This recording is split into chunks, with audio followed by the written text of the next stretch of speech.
हो गया, हैड हो गया, ये आपकी हेल्पिंग वर्ब है। इसके अलावा कौन कौन सी है, जैसे कि डू डज हो गया, है ना, डू डज, और इसके अलावा डिड भी आपकी क्या है, डिड भी आपकी हेल्पिंग वर्ब ही है। इसके अलावा जैसे कि इज एम आर हो गया, ठीक है, इज एम आर, या फिर वाजवर भी आप लगा सकते हैं, इज एम आर हो गया, वाजवर हो गया, ठीक है। और इसी तरह से जैसे has, have, had, do does, did, is am are, was were, इसी तरह से आपके विल भी होता है। क्या होता है, विल, ठीक है। अब ये जो विल है इसके कई फॉर्म्स होते हैं, एक विल होगा अकेला, एक विल बी होगा, ठीक है, एक होगा विल हैव, ठीक है। तो इस तरह से विल के अलग अलग फॉर्म्स होते हैं। तो ये होती है आपकी हेल्पिंग वर्ब। अब हमें यहीं पर कंफ्यूजन होता है, आप अटक जाते हैं, आपके समझ में नहीं आता कि कौन सी हेल्पिंग वर्ब के साथ वर्ब की कौन सी फॉर्म का हमें इस्तेमाल करना है ना। आईपीएस बॉय, मेरी आवाज सभी को ठीक आ रही है ना? एक बार मुझे जल्दी से कंफर्म करो कि सर साउंड आ रहा है। मेरी जो आवाज है वो हैज, हैव और जो हैड है इसके साथ आपको हमेशा वर्ब की थर्ड फॉर्म इस्तेमाल करनी है। कौन सी फॉर्म इस्तेमाल करनी है? वर्ब की थर्ड फॉर्म आपको इस्तेमाल करनी है। किसके साथ? हैज, हैव और हैड के साथ आपको हमेशा इंग्लिश ग्रामर में जब भी आप टेंसेस वगैरह बनाते हैं और इसके बाद तुरंत आपको वर्ब की फॉर्म लगानी पड़े तो हमेशा वर्ब की कौन सी फॉर्म आएगी? वर्ब की हमेशा थर्ड फॉर्म आएगी, ठीक है। चलिए, उसके बाद जब भी डू डज और डिड आता है, डू डज और डिड के साथ हमेशा वर्ब की कौन सी फॉर्म आएगी? हमेशा वर्ब की पहली फॉर्म आएगी। डू डज और डिड के साथ हमेशा वर्ब की कौन सी फॉर्म आती है? पहली फॉर्म आती है, ठीक है। तो ये बात आपको याद रखनी है।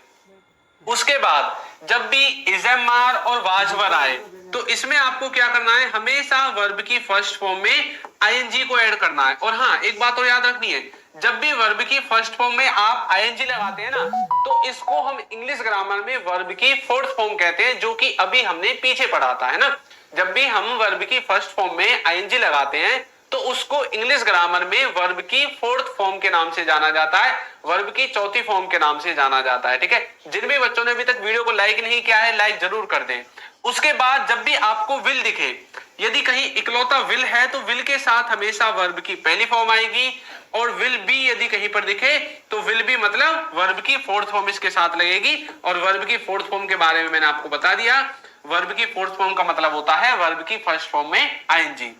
जब भी आपको विल हैव दिखे तो विल हैव के साथ वर्ब की कौन सी फॉर्म लगेगी? विल हैव के साथ लगेगी वर्ब की थर्ड फॉर्म, ठीक है। अच्छा, आपको ना एक चीज और याद रखनी है, ये जितने भी हैज, हैव और हैड है ना, ये कौन से टेंस में इस्तेमाल होते हैं? ये होते हैं परफेक्ट टेंस में इस्तेमाल। किसमें? परफेक्ट टेंस में इस्तेमाल, ठीक है। और हमेशा परफेक्ट टेंस में वर्ब की थर्ड फॉर्म ही लगती है, ठीक है। डू डज और जो डिड है ना, ये हमेशा इंडेफिनिट में इस्तेमाल होंगे। किसमें? इंडेफिनिट में। किसका इंडेफिनिट? प्रेजेंट का और पास्ट का इंडेफिनिट, उसमें हमेशा डू डज और डिड लगते हैं। और चाहे प्रेजेंट परफेक्ट हो चाहे पास्ट परफेक्ट, उसमें क्या लगता है? वर्ब की थर्ड फॉर्म लगती है हैज, हैव के साथ। अब ये जो इजमार और वाजवर हैं, ये कहां पर इस्तेमाल होते हैं? इजमार और वाजवर होते हैं इस्तेमाल कॉन्टिन्यूअस टेंस में। कौन से टेंस में? कॉन्टिन्यूअस टेंस में, ठीक है। अब ये कॉन्टिन्यूअस किसका है?